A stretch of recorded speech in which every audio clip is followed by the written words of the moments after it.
Hello and welcome from me, Matthew McGee, a journalist at professional services firm Pinsent Masons, to Brain Food for General Counsel, a podcast that asks the big questions that help you understand the world and steer your organisation through it. And they don't come much bigger than this. What is the global financial system for? What purpose is served by those acronym-heavy bodies that sit in the very deep background of the financial world? You might think to process payments, to enable trade, to make capitalism work. But you'd be wrong. It turns out the likes of the World Bank and the International Monetary Fund all exist for one purpose: to create stability. We'll find out later a bit more about their creation in the shadow of the Second World War, but that purpose has remained in place since then. And even with Russia's invasion of Ukraine, the main threat to global stability is no longer war in Europe, but the climate emergency. So that financial system must adapt so that it deals with the threat as it is now, not as it was 80 years ago. At least that's the view of Tom Tayler and his colleagues at Aviva Investors, one of a number of organisations promoting radical change in the way our financial world is structured to incentivise actions in the real economy, which will help keep global temperatures to a manageable level. We know that business and economics has a major role to play in addressing the climate crisis. Unless we change our buying habits, the way we make stuff, the amount of stuff we make and sell, and our expectations around economic growth itself, we simply will not meet the challenge of the climate crisis. But what Tom and people like US Secretary of the Treasury Janet Yellen and former Bank of England Governor Mark Carney are saying is that this behaviour won't just happen because it's not what our systems are set out to encourage, track and reward. The answer? Change the systems. So we're going to start with an even bigger, more basic question. What exactly is the global financial system? I've been a business journalist for 25 years and I'm ashamed to say I didn't really know the right answer. So I asked Tom, who's a senior manager at Aviva Investors Sustainable Finance Centre for Excellence, to tell me. Essentially, there are three main limbs, if you like, interconnected limbs of the financial system that relate to what we call the real economy. Goods produced, services given to us as members of the public and consumers. And those three limbs are investment, banking and insurance. All of that is regulated generally by the national central bank. The central bank will often have either a direct or a dotted line to the finance ministry. And all of those finance ministries themselves will take a steer from global standard setters. So all the securities regulators will generally be part of the International Organisation of Securities Commissioners, or IOSCO. You've got an equivalent for pensions, which is the International Organisation of Pension Supervisors. You've got, again, for insurance, the same International Association of Insurance Regulators and Supervisors. And similarly for banking, you've got the Basel Committee. And since the 2008 financial crisis, we have something called the Financial Stability Board, which brings together a lot of those central banks, finance ministries and regulators, particularly looking at financial stability. And then there are some of the multilateral organisations like the International Monetary Fund, the OECD and the World Bank. So it's a very complicated system, all intended to create a stable financial system, but we believe needs to be reoriented to also, in link to that stability, create a more sustainable financial system. This system didn't just appear or develop organically. It was invented and in a particular time to meet a particular need. After the Second World War, the US hosted what's known as the Bretton Woods Conference, and that saw the creation of the International Monetary Fund and what was called the International Bank for Reconstruction and Development, which is now part of the World Bank. And that's why, because it comes from that conference, that's why some of those big multilateral organisations are known as the Bretton Woods institutions.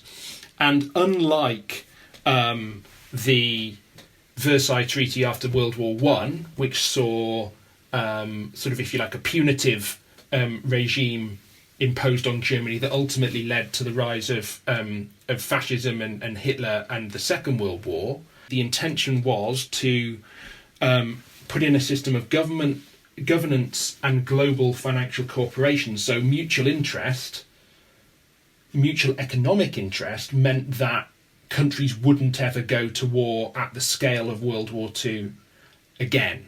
And whilst there have been conflicts in the interim, and of course we've got conflicts going on but in Europe and in other places in the world now, we haven't had a global conflict on that scale since that multilateral codependent and co-beneficial framework was put in place. Why is all this financial history relevant to climate? Well, it's because if we understand the motivations behind the establishment of these bodies and processes, then we might be less likely to see them just as monolithic, unchanging blocks of invisible bureaucracy, and begin to see them as tools that can be used to our advantage. That means explicitly using them to change the way that capital and money and investment works in the world economy. The market is allocating capital in a way that is actually undermining the long-term future and stability of the market. And that is because the market is beset by market failures. So a market failure is... The market really exists to support society in allocating capital to where it's needed. So if you have a market failure, then the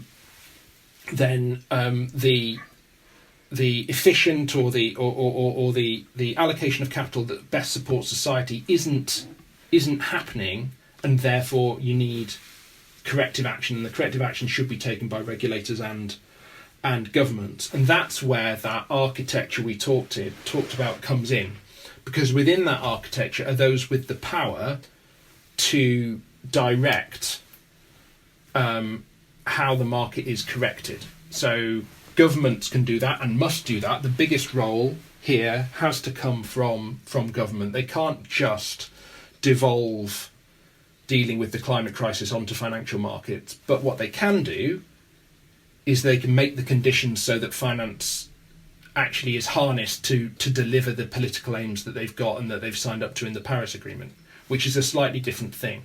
So if they take steps to correct market failures, if it becomes more profitable for companies to stop polluting than it is for them to pollute, then that's what they'll do.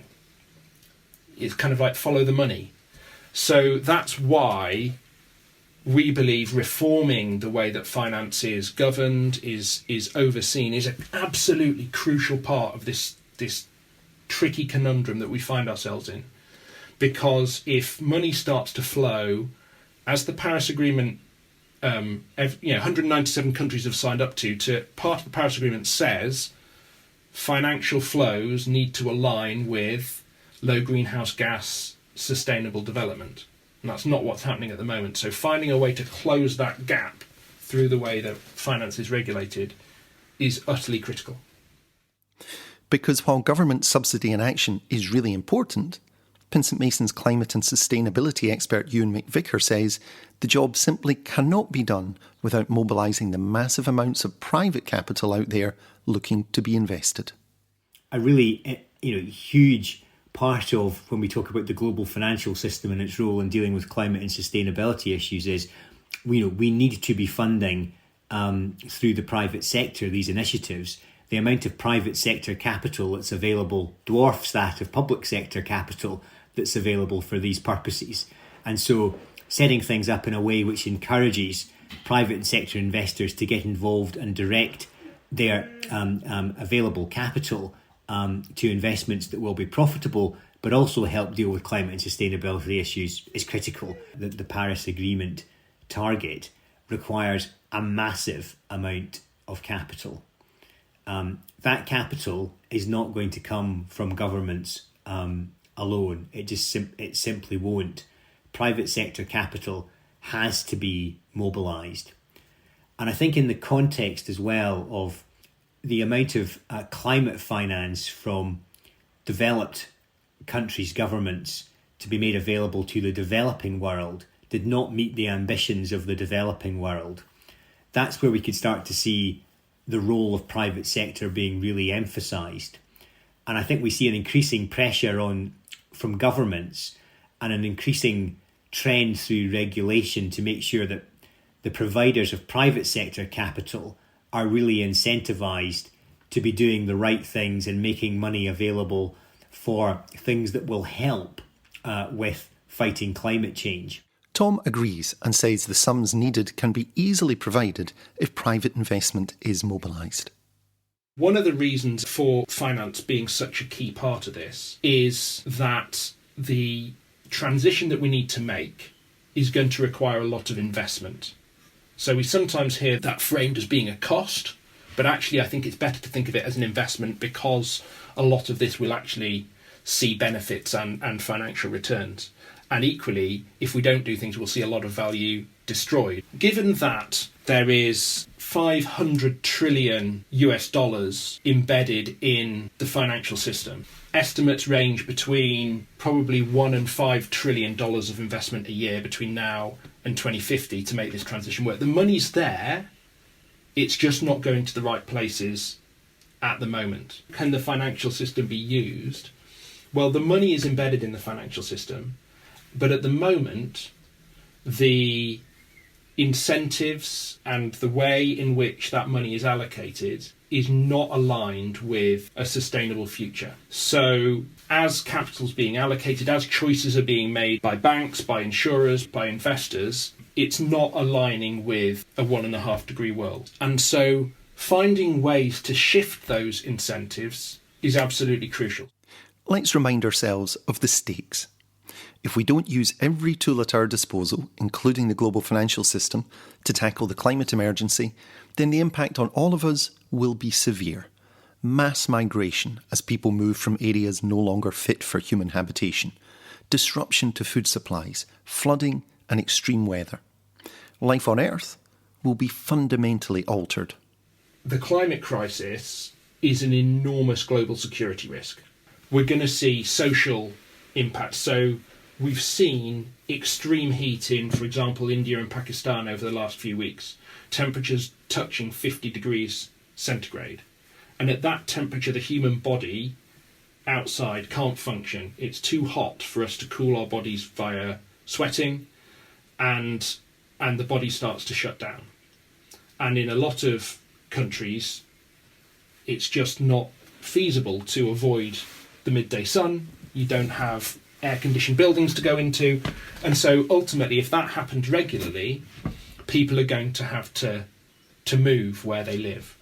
And the Intergovernmental Panel on Climate Change, the climate scientists' latest report, estimate that under a business as usual scenario, if we don't change course, 75% of the world population will be exposed to life-threatening climatic conditions by the end of the century.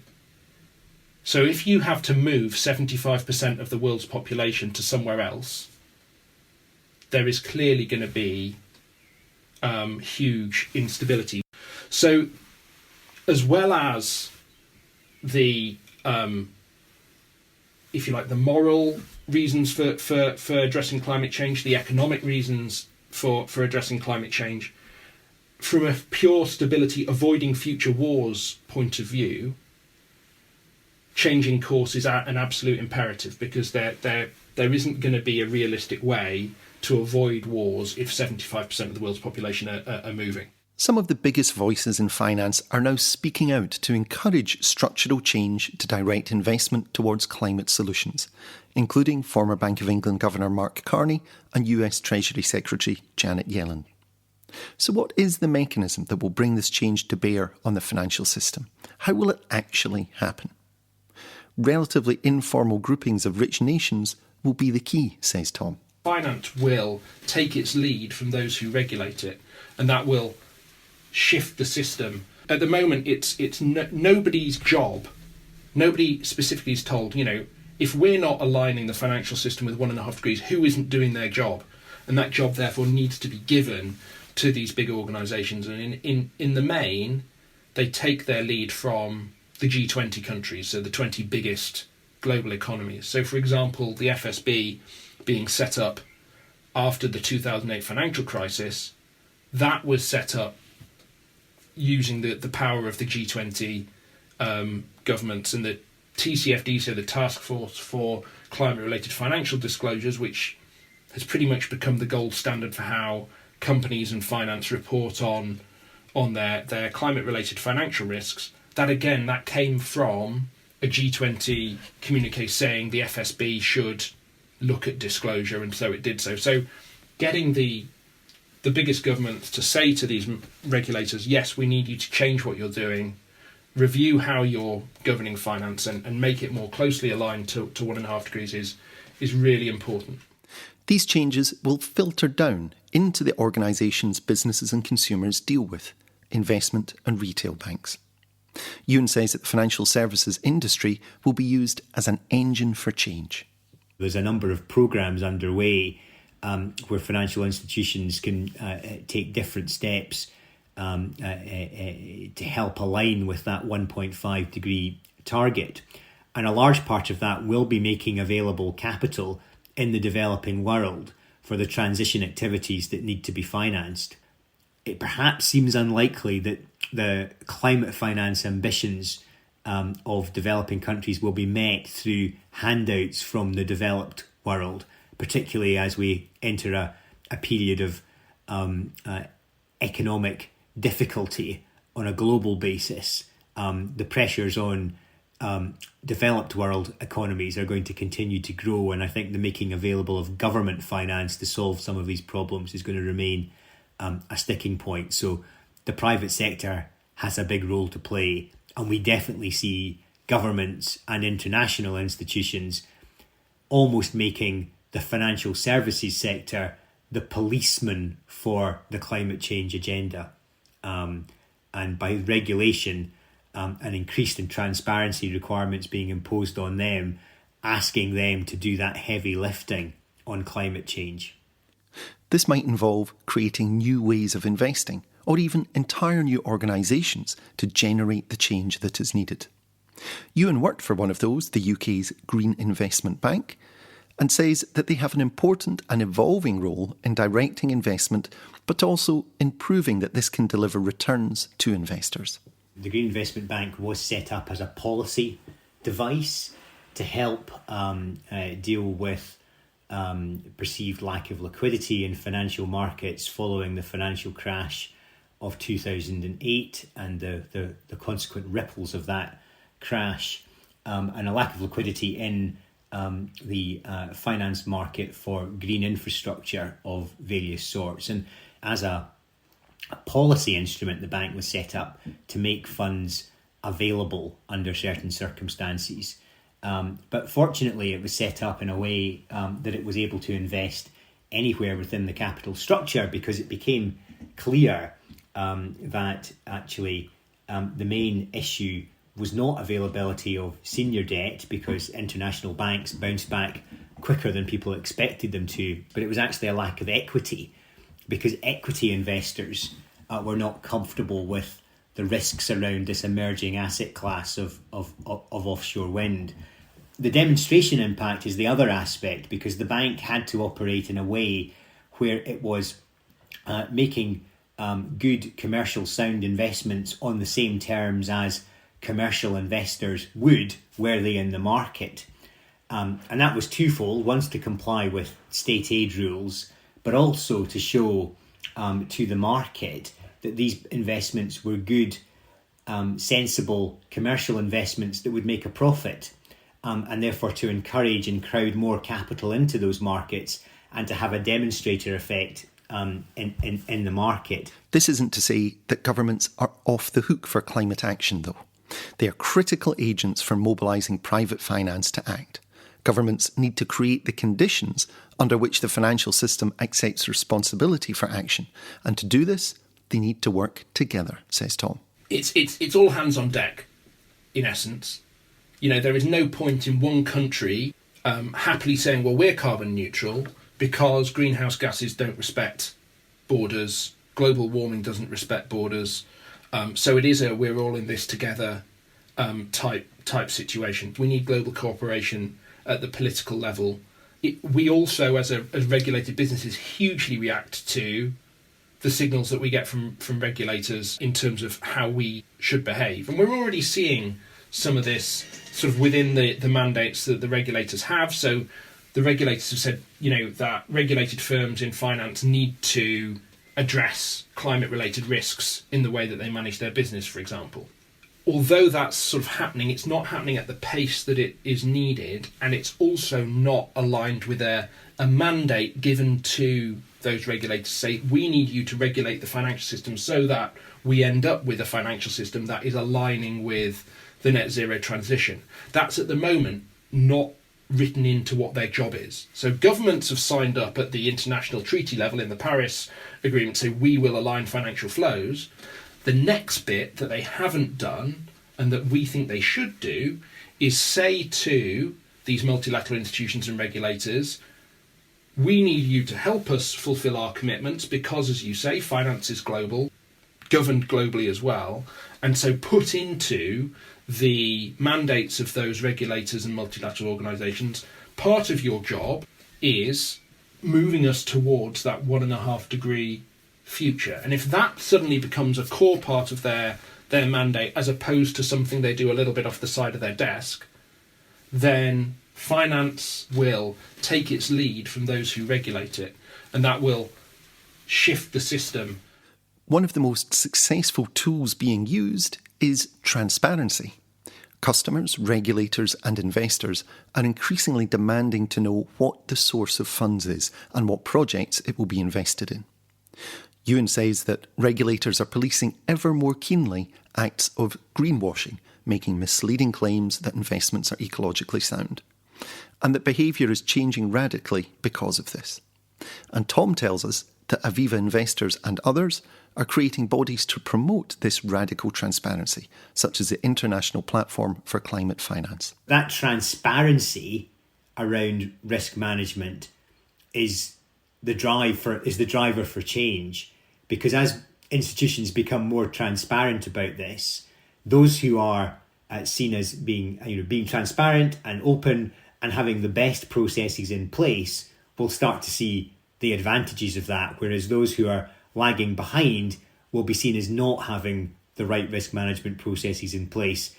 And if you don't have the right risk management processes in place in respect of climate risk, which is an increasingly important risk, what does that say about your overall attitude to the management of risk, and what will the market make of that? So it will start to become a tag of being slightly less professional than those who are at the head of the curve.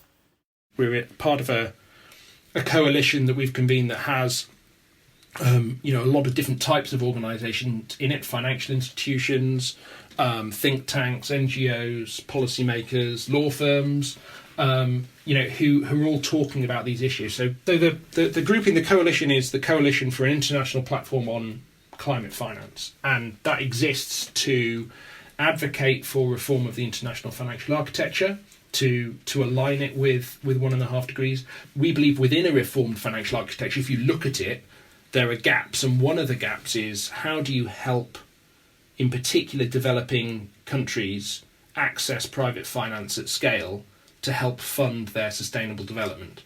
And so having a new body or repurposing one of the existing institutions to take on the role of this IPCF to provide developing countries with the insight and the technical assistance they need to finance their climate and development commitments and help bring them together with private finance is, if you like, a really, really important role that we think would be needed within a reformed and repurposed architecture. This transparency, plus consumer and investor pressure, is welcome and important. But to make real, lasting global change, it looks like there has to be willingness across the world to make conscious use of the structures at the heart of the financial world, to counter the threat not of war in Europe, but of the climate emergency all around the world.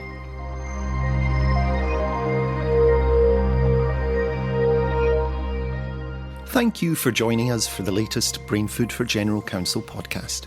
Remember, you can keep up to date with hour-by-hour coverage of business law news by the Outlaw Reporting team at pinsentmasons.com. Don't forget to subscribe to us wherever you get your podcasts, and if you have enjoyed this or past programmes, please do rate and review them. It helps us to reach other people who might also be interested. Until next time, goodbye. Brain Food for General Counsel was produced and presented by Matthew McGee for Pinsent Masons, the purpose-led international professional services firm with law at its core.